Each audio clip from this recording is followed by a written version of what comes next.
Olá, meus queridos alunos! Que alegria estar aqui com vocês em mais uma aula de língua portuguesa. E aí, preparados para trocar conhecimentos e aprender muito? Espero que sim! Na nossa aula de hoje, aula de número 13, vamos aí realizar leituras de crônica, né? Revisar esse gênero textual, aprender um pouco mais. Então vamos conceituar. A crônica é um gênero textual do tipo narrativo. Trata-se de um texto que apresenta questões observadas no cotidiano e expressas pelo autor de uma forma crítica, levando à reflexão. Geralmente as crônicas são encontradas em jornais e revistas. Com a cultura digital, né, ou seja, com essa internet, com essas oportunidades que nós temos, não é difícil encontrar as crônicas circulando, né? Justamente aí na internet, nesse meio em que a gente também está inserido. Então a crônica ela possui uma mistura de jornalismo com literatura.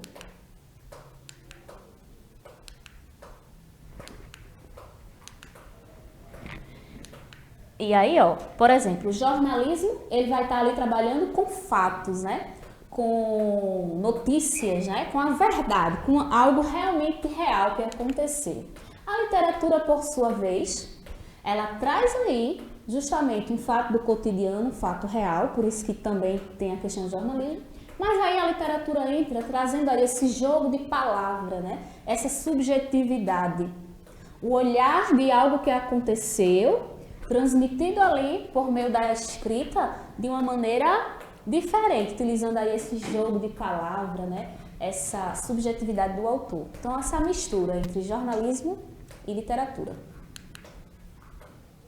O criticismo também, né? Onde o autor ele não apenas vai mostrar o que aconteceu, ele não vai dar apenas uma notícia, mas ele vai trazer também a sua opinião aí, seus argumentos, né? Sua criticidade aí. Então vamos classificar aqui as crônicas. Elas podem ser narrativa, descritiva ou argumentativa. Então, a crônica narrativa, ela narra acontecimentos do cotidiano, apresentando elementos narrativos. E aí a gente pode retomar, né? Quais são esses elementos narrativos? Então, assim, quem são os personagens, né? O local onde aconteceu aquele fato, né? Trazendo aí elementos da narrativa. Já a descritiva é o texto que aborda características dos seres, apresentando os detalhes, por exemplo, trazendo as características de pessoas, de objetos, de lugares, ou seja, descrevendo esses seres. Já a argumentativa, ela apresenta a situação, trazendo também os pontos de vista do autor, né? Então, argumentativa, aí, dissertativa, trazendo aí a sua opinião. Temos também a crônica humorística. Faz uso da ironia, do sarcasmo ou do humor para tratar sobre assuntos diversos do cotidiano. A crônica também pode ser lírica, apresentando sentimentalismo, né? Pode ser inclusive uma crônica ensaio, em que o autor faz uma crítica à sociedade com ironia. Então, como nós estamos observando, existem alguns tipos de crônicas, né? Só que essa crônica humorística ela é bastante usada, é uma das mais comuns, né? Mas quando a gente fala de humor, quer dizer, vai ser um texto sempre engraçado?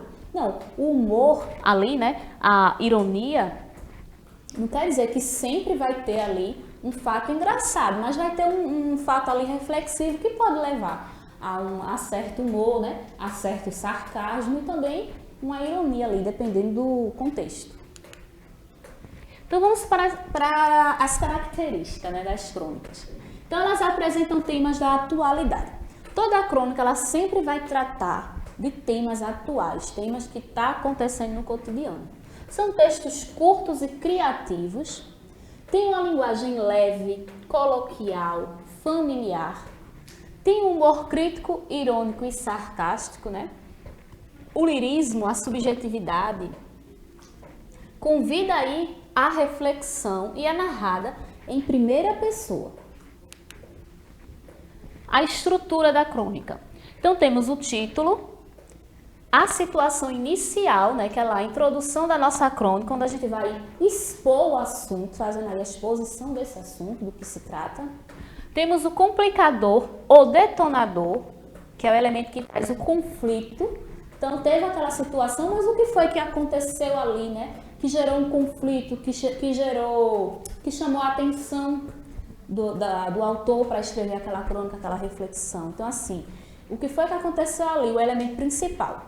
Temos também o clímax, né? Que é a parte mais forte, assim, digamos, da história, o ponto mais alto do conflito ali, da nossa história. E o desfecho, que é a solução, né? Traz aí uma moral implícita, fazendo o leitor refletir. Então, diante desse problema, a gente pode trazer que desfecho, né? Que solução, que reflexão.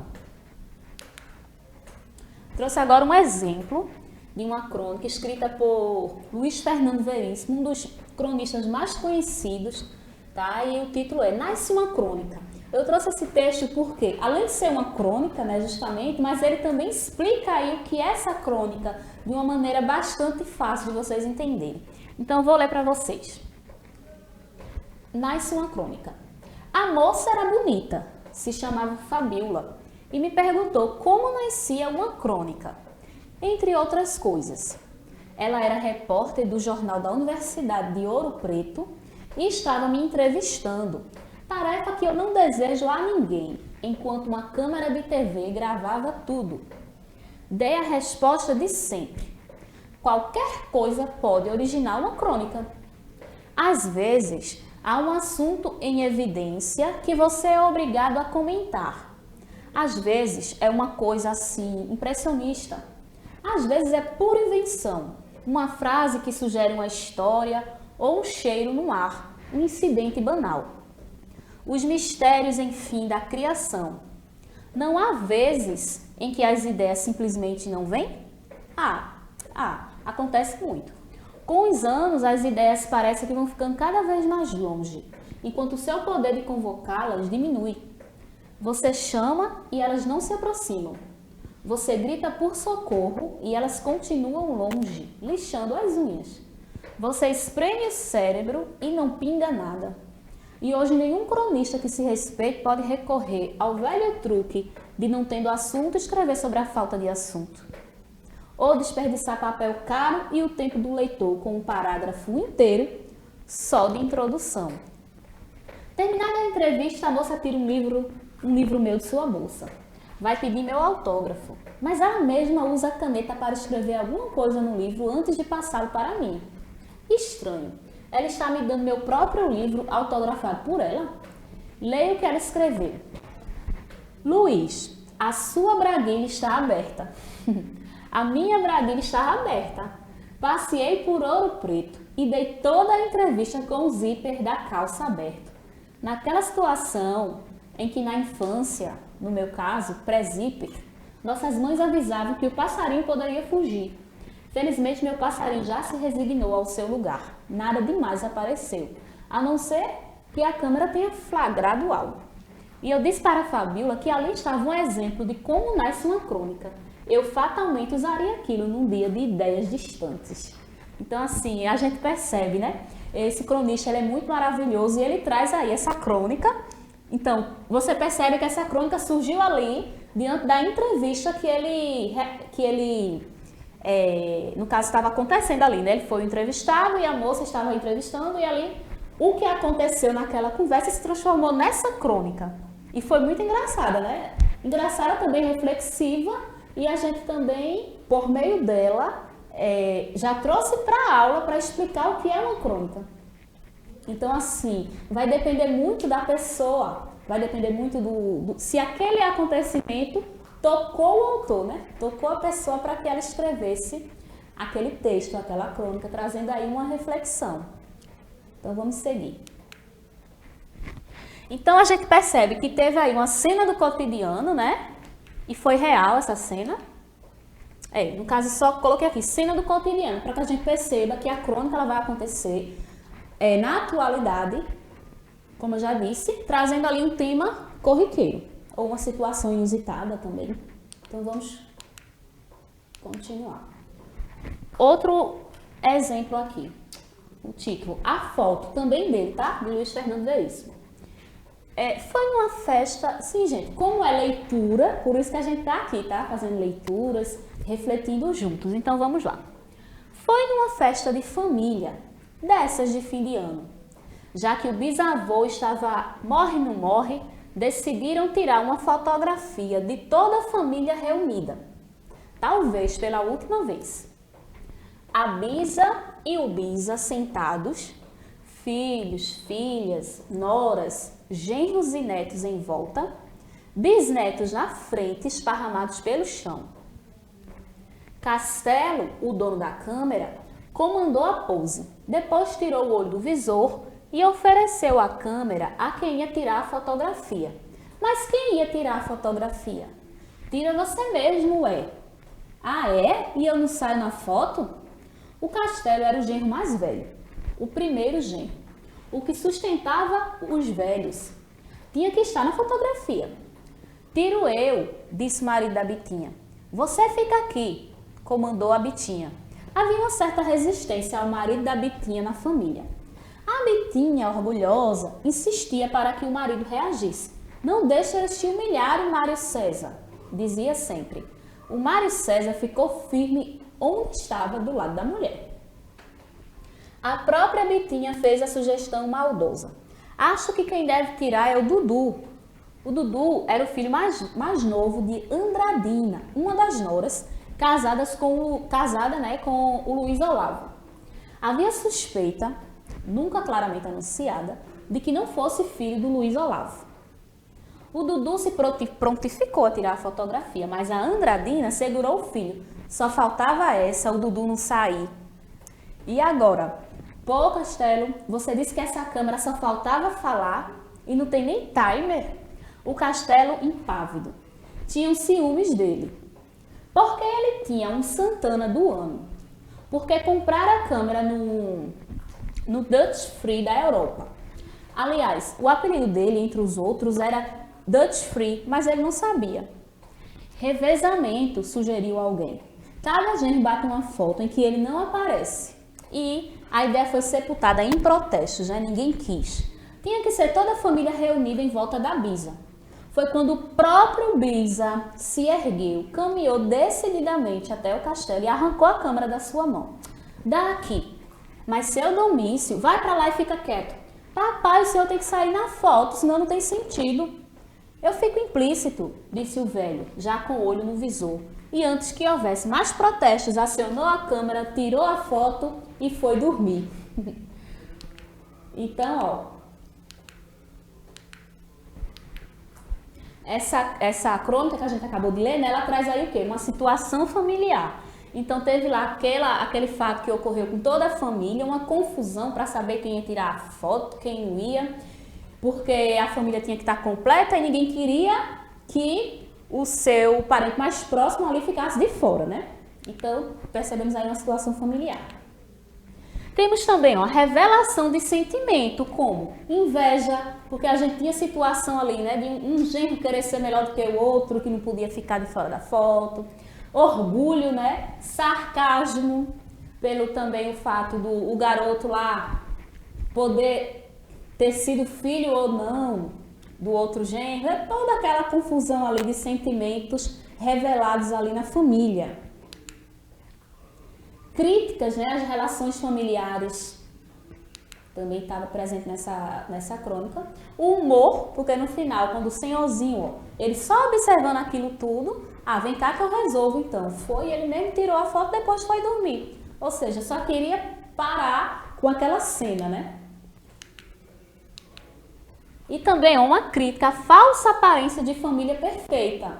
Porque às vezes a gente vê, né, aquela foto, todo mundo lá, posta nas redes sociais, mas no dia a dia o que acontece é isso, né? Esses sentimentos aí que não são tão bons. Então vamos agora refletir um pouquinho aqui por meio de questões, tá bom? Então a questão 1 traz: são características da crônica. Então temos aí em 4 frases, né? 4 informações. Então, a primeira diz que é um gênero narrativo marcado pela brevidade, narra fatos históricos em ordem cronológica. E aí, a crônica é um gênero narrativo marcado pela brevidade, narrando fatos históricos em ordem cronológica. A gente viu isso? 2. Publicado em jornal ou revista, destina-se à leitura diária ou semanal, pois trata de acontecimentos cotidianos. E aí, nós falamos sobre isso, que as crônicas elas tratam sobre acontecimentos cotidianos. Vamos relembrar aí. Terceiro ponto. Obra de ficção do gênero narrativo, apresenta narrador, personagens, ponto de vista, enredo, aí trazendo esses elementos da narrativa. Tipo de texto que se caracteriza por envolver um remetente e um destinatário, geralmente é escrito em primeira pessoa. E aí? Vamos lá então. Justamente aí a letra A, certo? O ponto 1 e o 2 são as características da crônica. Então, é um gênero narrativo, aí, é breve, né? Também publicado em jornais e tem aí acontecimentos, trata-se aí, no caso, de acontecimentos do dia a dia, cotidianos e atuais. Trouxe aqui outra crônica, bastante curtinha também, ó. Boca de Luar, é um fragmento aqui, tá? E foi escrito por Carlos Drummond de Andrade também. Aliás, um cronista aí bastante conhecido também, né? Só que o Luiz, que a gente viu, ele é contemporâneo, né? Bastante atual. Então vamos lá ver o que Carlos Drummond disse. Você tem boca de luar, disse o rapaz para a namorada. E a namorada riu. Perguntou ao rapaz que espécie de boca é essa. O rapaz respondeu que é uma boca toda enluarada, de dentes muito alvos e leitosos, entende? Ela não entendeu bem e tornou a perguntar. Desta vez, que lua correspondia à sua boca? Se era crescente, minguante, cheia ou nova? Ao que o rapaz disse que minguante não podia ser, nem crescente, nem nova, só podia ser lua cheia, uai. Aí a moça disse que mineiro tem cada uma, onde é que se viu boca de lua cheia? Até parece boca cheia de lua, uma bobice. O rapaz não gostou de ser chamada de bobice a sua invenção. Exclamou meio espinhado que boca de luar, mesmo sendo de luar de lua cheia, é completamente diferente. Insistiu, completamente. De boca cheia de lua. É uma imagem poética. Então, ó, o trecho da crônica representa a conversa entre um casal de namorados. O objetivo do rapaz, ao dizer que a moça tem boca de luar, foi o quê? Foi fazer uma piada? Foi fazer uma crítica? Foi fazer um elogio ou fazer uma brincadeira? A gente percebe também aí, né, a crônica que foi aí de um acontecimento que estava naquele momento ali, só que também a gente percebe que teve muita poesia, né? Por ser assim, entre um casal de namorados, por estar falando de lua, teve essa parte poética também. E aí, o objetivo dele foi justamente fazer um elogio. Então vamos agora conhecer os principais cronistas, tá bom? Temos aí, ó, Machado de Assis, Lima Barreto, Carlos Drummond de Andrade, que a gente acabou de ler uma das suas crônicas, tá bom? Então esses são os principais. E os cronistas contemporâneos, esses mais assim conhecidos agora na atualidade, né? Como esse que a gente viu, 2 crônicas dele, né? Luiz Fernando Veríssimo, Rubem Braga. O nome de Luiz Fernando Veríssimo, ele não traz aí acento, tá? É escrito desse jeito mesmo. E Rubem Braga também. Aí vocês podem até pesquisar crônicas desses cronistas. Aí eu trouxe aqui uma cronista que eu gosto muito, tem alguns livros dela em casa também, que é a Marta Medeiros. Ela também está no Instagram, vocês podem estar lendo, né? Realizando ali as leituras, os posts lá no Instagram. E ela traz muitas reflexões assim do dia a dia, coisas que acontecem na vida dela, ela traz e faz a gente pensar, refletir de outra forma assim, esses acontecimentos que foram percebidos por ela, né? Porque a crônica é aquela coisa, Pode acontecer algo ali, mas para uma pessoa não significa nada ser banal. E para outra, uma coisa bem simples e chamar a atenção dessa pessoa. Então a crônica ela é muito subjetiva por conta disso. Vai depender da pessoa, do olhar que essa pessoa tem para o que aconteceu. E assim finalizamos a nossa aula de hoje, né? Refletimos aí sobre as crônicas, trouxemos os principais cronistas e espero que vocês tenham gostado. Qualquer dúvida, estou à disposição. Podem falar comigo lá nas redes sociais, tá certo? Até a próxima aula.